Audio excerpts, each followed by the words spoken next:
more troops there. We already have 2,000 troops there. So they're very cautious about it, most Americans. The Trump supporters are gung-ho about certain things, including what happened with the president's actions today.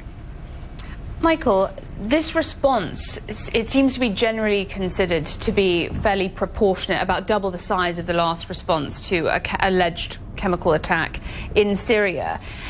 President Trump was leading with some quite belligerent rhetoric earlier in the week. Do you think that he's being moderated by other forces, potentially the Secretary of State for Defense? What do you make of that? Well, you heard the president, in typical fashion, oversell the case.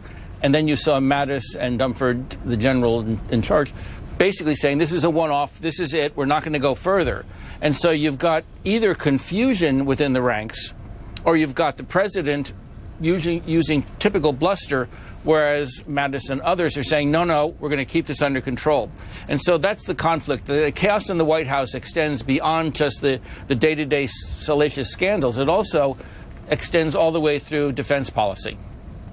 And with Peter, if I go back to you on this, so of course there's a political imperative for Donald Trump to intervene to establish a firm red line when it comes to the use of chemical weapons, and that's something that France and the UK also want to get behind.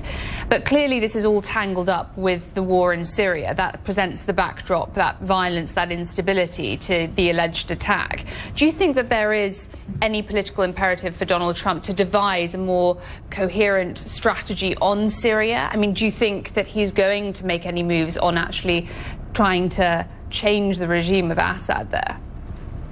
I don't know about regime change, but I tell you one thing, he needs to be more coherent in all of his foreign policy. I'm afraid the president is kind of hodgepodge. He goes off in different directions, as was pointed out by Michael, and there's no coordination between him, some of his top generals, or even the Secretary of State, for example, when Tillerson was around. Such disjointed action on the part of the president and words is very dangerous, and it's very unpredictable, and it can cause, at the worst, it can bring about a certain war that we would never want to have. And I'm not really sure the president can really come up with a coherent strategy, because I'm not sure he's really interested in that fully or capable of it. And especially what's going on right now in his own personal life and being investigated, and this whole thing with the Cohen situation. And I tell you, we're not in a very good situation right now in terms of leadership. And maybe we'll get through this crisis today that happened today and that occurred right now unscathed, or somewhat not scathed. But the United States of America has a leader that's unpredictable right now, and we have to really hope for the best, because I'm not sure he can really handle other crises that come in a stable, proper direction, comprehensive way. Peter, Michael, thank you very much for being with us and sharing your thoughts. Thank you. Coming up, more breaking news coverage of the Allied airstrikes in Syria, the latest developments from Damascus and Washington, right after this break.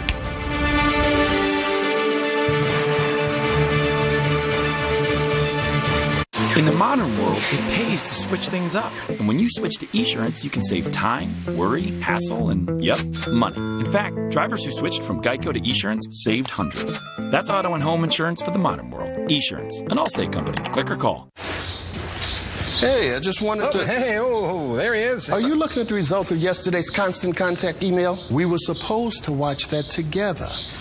I'm sorry. I can't even look at you. Constant Contact email marketing. Powerful stuff. I'm not a bigwig or a C-anything-O, but I've got an idea, sir. Get Domo. It'll connect us to everything that's going on in the company.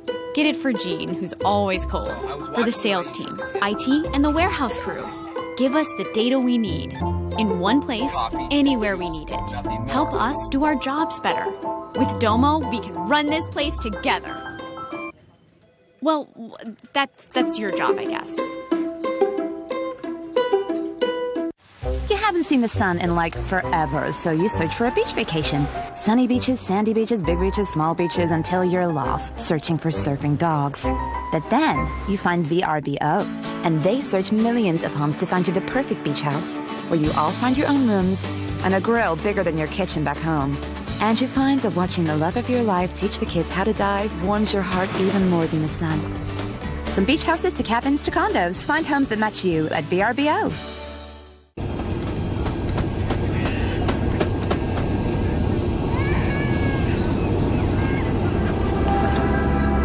Fly me to the moon. and let me play